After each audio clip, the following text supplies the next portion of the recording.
I made a video yesterday for the first time ever on the Delphi Murders, which I will put an in-video link at the end for you to watch if you choose to do so. So here's what we know from the press conference held this morning. I was pretty sure they weren't going to give us a lot of details on what led to the arrest, but that information will most likely come to us in small doses as his court date approaches. But this is what we do know. 50-year-old Richard Allen was arrested on Friday, October the 28th, as a suspect in connection with the murders of teenage girls Liberty German and Abigail Williams, who were found murdered about a half a mile from the bridge on February 14, 2017, after going missing the day before. Richard Allen was 44 at the time of the crime and has been living in the Delphi community for the past 16 years. Hey everyone, welcome back to my channel.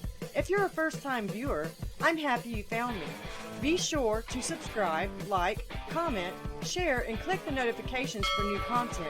Again, welcome, and let's get into the story.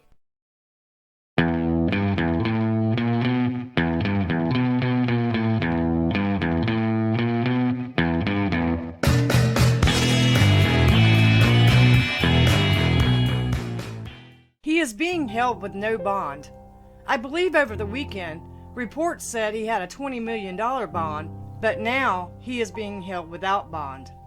He is pleading not guilty, and his pre-trial hearing will be in January, with his trial date set to start sometime in March. He lived about a mile and a half from the Monon High Bridge, and right down the road from the sheriff's department. I believe I even heard he lived near Abby's house, but don't quote me on that last one. He was a pharmacy technician at the CVS in Delphi, Indiana, and received his license in 2018, after the murders occurred. Now, what led to his arrest? Not real sure, but I have a theory. Whatever the tip was, gave law enforcement probable cause to search his property. I am completely speculating here, but I believe that his wife was most likely the tipster, and here is why. I think for 5.5 years, she very well could have believed her husband was the monster that did this, but I am not saying she knew for certain that her husband confessed to her, and it's highly doubtful that he did. But who better to know someone than that of a spouse, especially one that's been married for 30 years. They also share a daughter together. I think she probably knew deep down inside that he was most likely the perpetrator, but chose to live in denial until the day came that she no longer could. I can only speculate at this point, but something must have happened for her to suddenly decide, if this is the case, to call the police and possibly tell them she thinks her husband committed these crimes. And again, I am going to guess it was either her or someone close to the family that tipped them off. The reason I believe it may have gone down this way is because, one, someone had to call in a tip, and that someone had to be close enough to Allen to tell the police they needed to search his home and property. According to the neighbors, they went right to the spot in the backyard where a burn pit was located, and whatever was under that burn pit had to be hard direct evidence in order for law enforcement to make an arrest. Whether it be the clothes he was wearing that day, the murder weapons such as the smoking gun, but you can bet they found what they needed to arrest him somewhere on his property.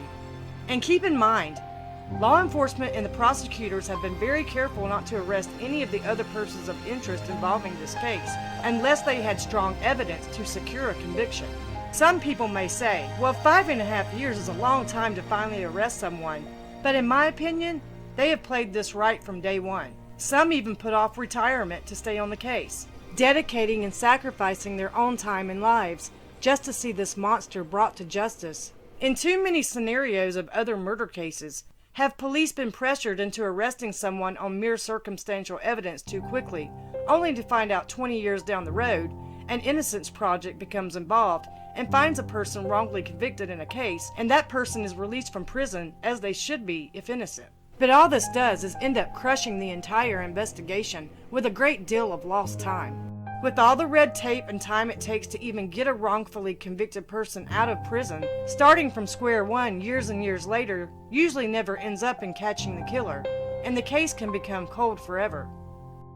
And you don't want to have the right person on trial, then end up losing the case because you couldn't prove beyond a reasonable doubt that person was guilty, and end up setting a killer free, who can never be tried criminally again because of double jeopardy laws.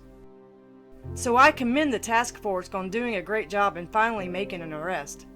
Although, Allen is presumed innocent until proven guilty, you know law enforcement most likely has the right guy, especially in this case, where they have been extremely hush-hush about it.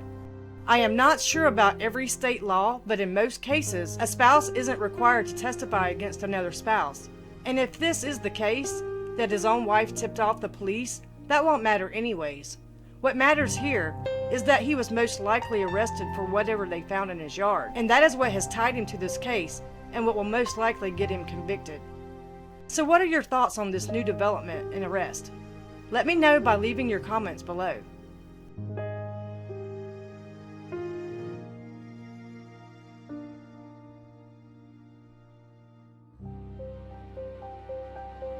For new content and breaking news stories, please be sure to click the notifications to follow along and be notified when updates are available. Don't forget to like, comment, and please feel free to share. You can also join my Facebook group for True Crime and History Time and follow me on TikTok and Instagram. My usernames for those platforms are @JeriScarborough Official. And as always, thank you for watching, subscribing, and supporting my channel.